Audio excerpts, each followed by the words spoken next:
Well, hello and welcome to another fantastic interview opportunity. A great chance to meet the Seadream Managing Director for the United Kingdom, Andy McGowan. Andy, thank you very much for joining us. Good morning. We should do a shaking of the hands thing. Yeah, nice to be here. Yeah, well, it's great to have you here. And you've not come far, have you? No, I'm only down the road, so this is very easy for me, and it's a beautiful day, so why not? The sun is shining, and The your sun New is Forest. shining. Your New Forest base. I live in the New Forest in Ringwood, yes, just on the edge of the New Forest, National Park, so it's a lovely part of the world. Are you near the sea as well? Well, not far from the sea. Yeah. I mean, you can actually see the sea and hear the sea if the wind's in the right direction from Ringwood, Bournemouth and Poole, so it's great. It's a great part of the world. We're very lucky. And how long have you been involved with the sea in the sense of work-wise? The sea, wow. Well, I was born in Bournemouth, born by the sea, so it probably gets into your blood and into your DNA a bit. But I've been in the cruise business, or the sea travel cruising business, since about 94, I think, when I joined Cunard, in fact, actually. Right. And to cut a very long, boring story short, I was at Cunard for a little while, and then Cunard were acquired Seabourn, so I became very attracted to the luxury side of cruising, and right up until very recently, and then I started at Seadream about 2 years ago,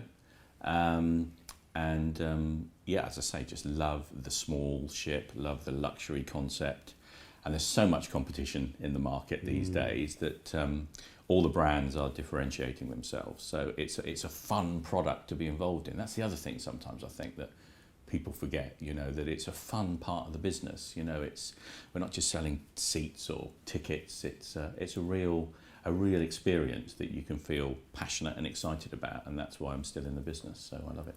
So tell us about Seadream, Yes. because you've already talked about it's a very competitive industry. It is. And Seadream are very unique, particularly in the size of their ships, because I mean the smallest ship I worked on, which is tiny in cruise industry standards in my mind, was the Calypso at 12,000 tons. Right. Yeah.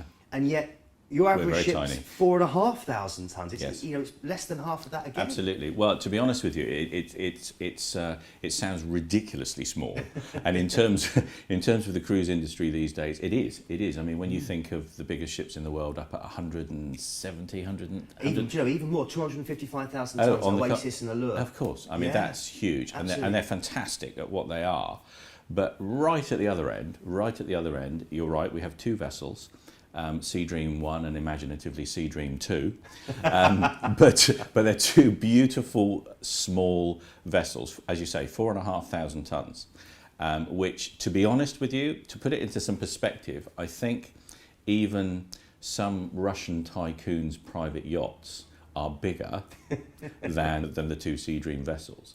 But that's great, and what it is really, yes, to your point, they're very small, and we call them boutique yachts. Now, we like to use the word yacht. In fact, our tagline is it's yachting, not cruising, and I'll come back to that, because just to be clear, we don't have sails and it's not sailing yachts.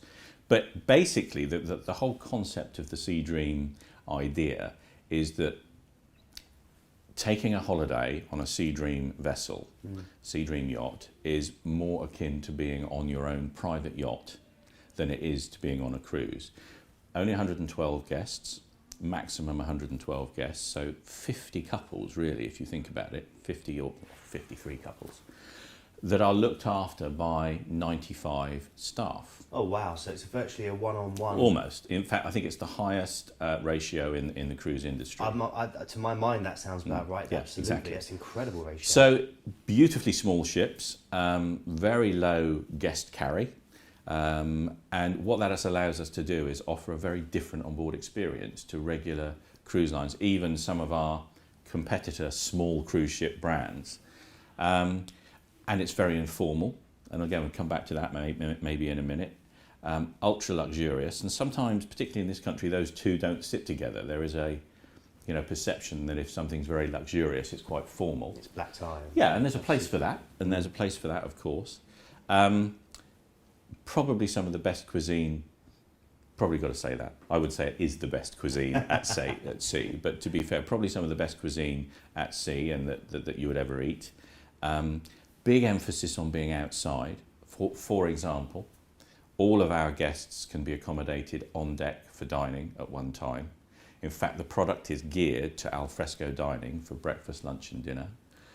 So that's not just a one-off special. If you were on a 7-day med cruise, for example, probably 4 or 5 nights out of the 7 you would be on deck for the full, and I don't mean some kind of special buffet, this is the full a la carte menu, you know, crystal glass, silverware, all laid out up on deck.